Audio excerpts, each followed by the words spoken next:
Well, hello everybody, and welcome back to G-Bear's Off-Grid Ways, a homestead in the desert.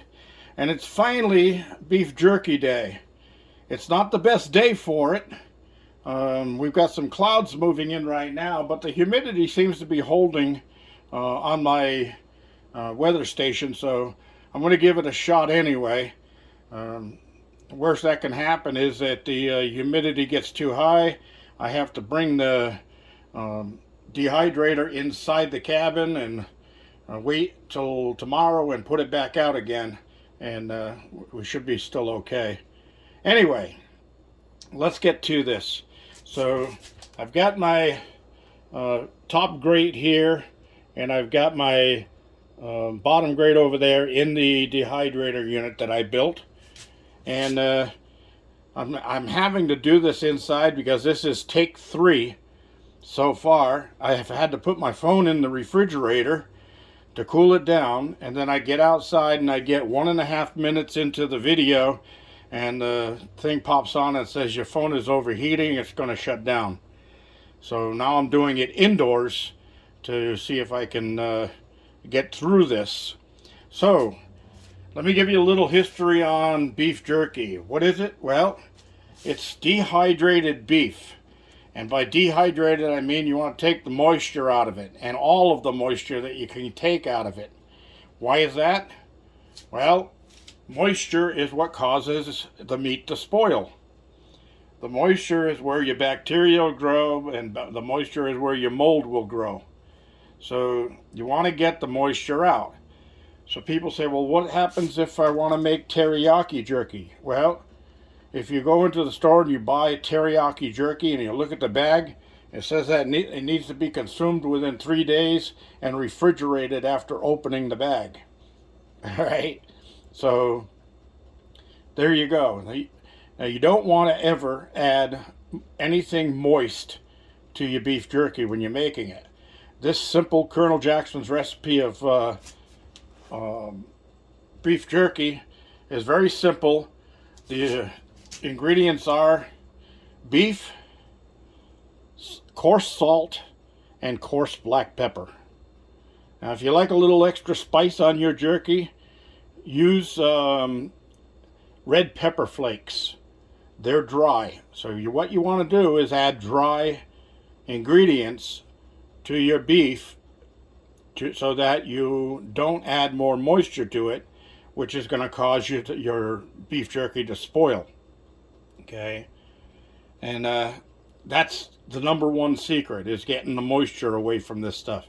Now, in the old days, the soldiers would carry the jerky with them, seasoned with just salt and black pepper, because those aren't really seasonings. Back in those days, both of those were called preservatives. And everybody says, ooh, preservatives, I don't want anything with preservatives. Well, this is not artificial preservatives. This is natural preservatives. Salt and black pepper are great natural preservatives, and so is sugar.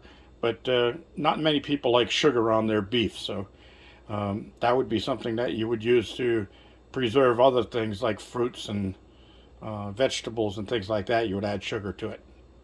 All right. So there are a lot of natural ingredients, but we're not going to get into all of that because we're doing beef jerky. So what's the other ingredient? This is the best cut that I think makes beef jerky. Top sirloin. Okay? And you want to get one that's not very marbled and it's got very little fat in it, because you're going to trim all the fat off anyway. You don't want fat in there because the fat holds moisture. You want to get rid of that. Okay, so what do you need for tools? Very simple.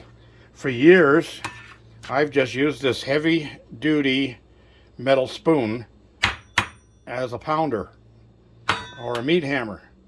But you can also buy one of these meat hammers. Now that side with the little points on it is for tenderizing the meat. We don't want to use that because it breaks up the meat too badly. All we want to do is flatten it out and pound the preservatives into the meat. So we're going to use the flat side if we use it. And then you need a nice sharp knife for cutting the meat. So let's get to it. How does this process work? All right. First we take our meat, cut the package open. Yes, I keep my knives very sharp. So anyway, we can take our meat out of the tray, and we're going to lay it down so that it's perpendicular to where we're standing.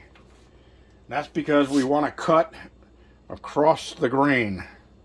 All right, now you see I see some fat under this side right here. So I'm going to rotate this over, and we're going to trim that fat off quickly because we don't want that getting into the mix. That's too much moisture. And all it's going to do is, in the heat, it's going to, I'm going to put it in there because I'll fry it up later and put it in with the dog food. But same here, you want to take this extra fat and trim it off.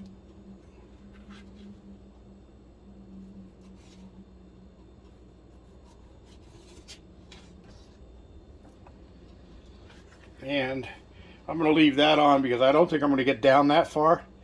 And I'm going to be using the rest of this steak for supper tonight. Alright, so now we're going to cut in strips. So we're going across the grain, and we're going to cut strips off just like that. And I usually try to stay 3/8 of an inch makes a good sized piece of jerky. But you can go down to a 1/4 inch if you want. But I find 3/8 works best for me.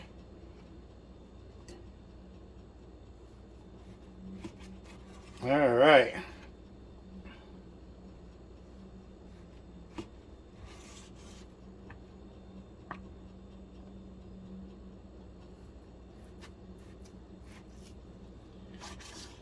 Now when they start getting really long like that, you're actually cutting into the places where the fat is in the inside.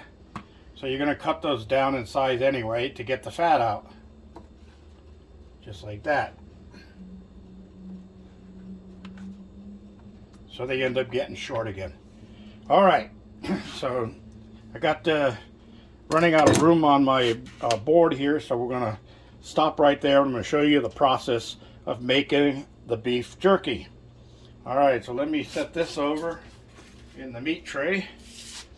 And what we're going to do is dry my fingers off. I like using pinch bowls. That's what these are called, is pinch bowls. And I have them in metal in the cabin here, like this. But I use these for when I'm going out camping or whatever. I can carry my salt and pepper with me. So what are we going to do? Well, we're going to line up our strips of meat. Just like that. And we're going to generously salt and pepper them. So just take some salt and generously salt and pepper them. Now everybody goes, oh my God, that's a lot of salt.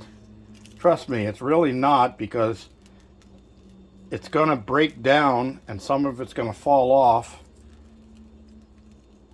And again, you're trying to preserve the meat. Now, I started telling you, the soldiers and the old pioneers would do this, and they put the beef jerky in leather satchels and carry it with them when they were crossing the country or moving from one state to another, and they had beef with them. And guess what? They also had seasonings with them. They had salt and pepper.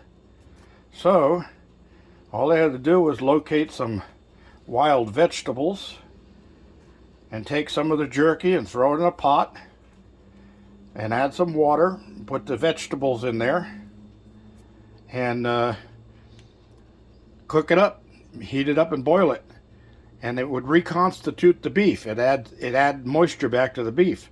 So now you had beef stew. Okay, so we're going to turn these over.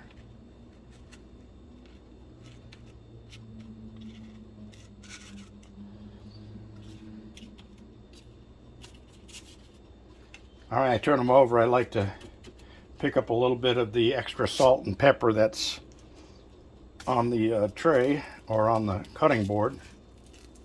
All right, so we're going to do the same thing to the other side.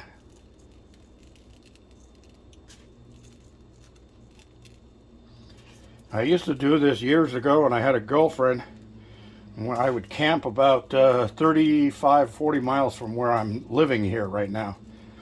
And there was a water area there, and we could go swimming, things like that. And people would go for hikes and do their thing. Well, I set some of this up, and I set it in this same exact dehydrator that I'm using here. And grabbed my handgun and my binoculars, and I took off to go for a day hike while the jerky was being made.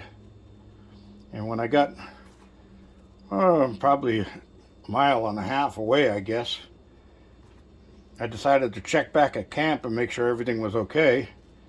And when I looked back in my binoculars, there was my girlfriend lifting the cover off of the dehydrator, sneaking a couple of pieces of jerky and eating them, and then moving the others around closer like that so that there weren't any spaces, so I wouldn't notice when I got back.